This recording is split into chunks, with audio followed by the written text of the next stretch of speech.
All right, let's dive deep into something truly fascinating, the Vishnu Sahasranama. It's this ancient epic hymn with 1,000 names for the divine. Now, we're not going to go through all 1,000, don't worry.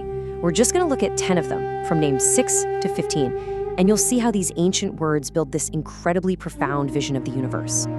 So here's a question that's been around forever. How do you even begin to use finite words to talk about something infinite?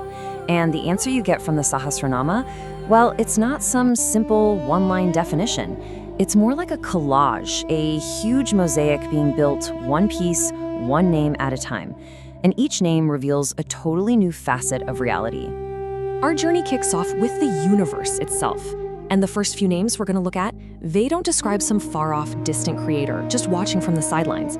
No, they paint a picture of a force that is intimately, deeply woven into the very fabric of existence.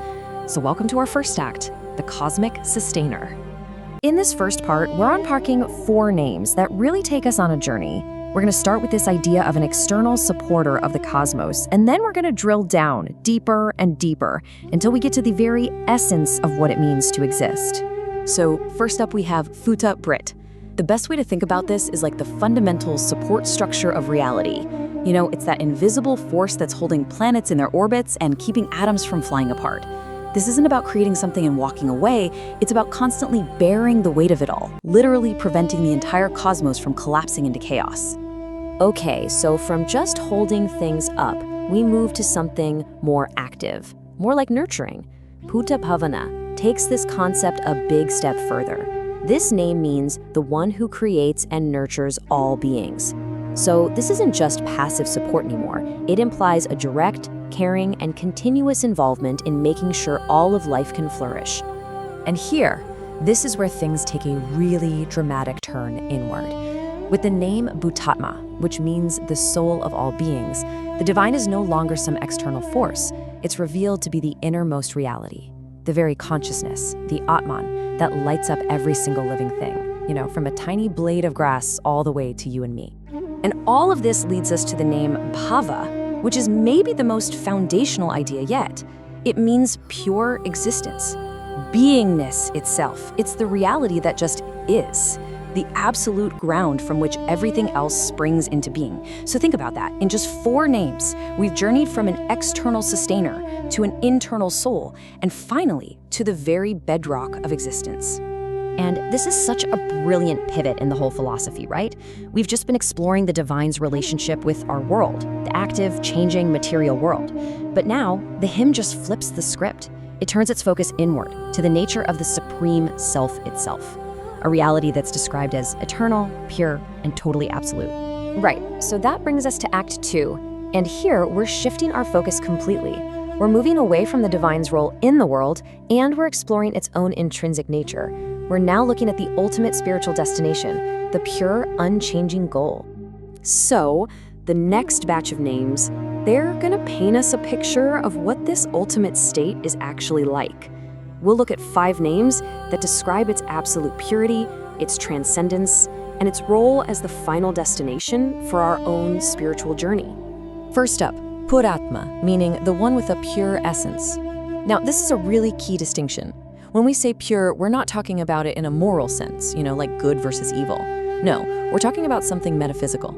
It describes a state of being that is completely untouched by all the change, the decay, and the messiness of our material world. It is just inherently pristine. And building right on top of that purity is Paramatma, the supreme soul. Look, if Bhutatma was the individual soul, the consciousness inside each of us, then Paramatma is the whole ocean. And each one of our individual souls, well, we're just waves on its surface. Then we get this really powerful concept of Yaya, the imperishable. I mean, think about it. Everything we know, everything we experience is subject to change, to growth, and eventually to decay. Avyaya points to a reality that is totally beyond time, beyond cause and effect. It's the one unchanging constant in a sea of total impermanence. And now, the focus shifts again. It's not just about what this reality is, but what it means for us. Muktanam Perma Gati. What a beautiful phrase, right? It means the supreme goal for liberated souls. This reframes the divine not just as some being to be worshipped, but as the actual destination of the spiritual journey, that state of ultimate freedom that we're all striving for. And to round out this act, we have the name Purusha. This translates as the cosmic person. It's this incredible idea of a single primordial consciousness that pervades and fills every nook and cranny of the universe, giving it all order and intelligence. It's the grand unifying principle that makes the cosmos a single coherent thing. Okay, we've journeyed from the active sustainer all the way to the unchanging goal.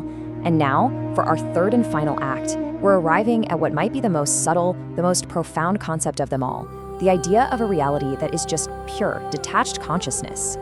And believe it or not, it all boils down to a single word: Sakshi, the witness.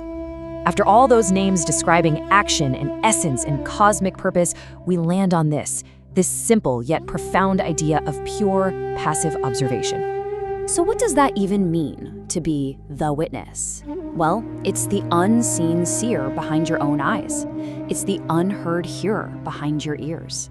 It is that part of reality that observes everything. Every single thought, every action, every star exploding. But it's never, ever affected by any of it. I love this analogy. Think about the sky. It witnesses everything happen, right? Clouds roll in, storms rage, planes fly by, birds migrate. The sky contains it all, but it never gets stained by the clouds. It never gets torn apart by the storm. That is Sakshi. It's a silent, impartial, all-encompassing consciousness that observes the entire drama of the universe without ever taking a role in the play. So there you have it. That was our journey through just 10 names. We started out with the divine as this active sustainer, totally involved in the world. We then moved inward to see it as a pure, unchanging essence, the ultimate goal of our journey. And we ended with this incredibly subtle idea, the divine as the silent, detached witness to absolutely everything.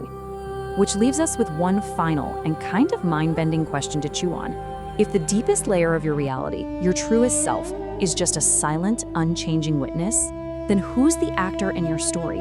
Who is the one living your life? Something to think about, isn't it?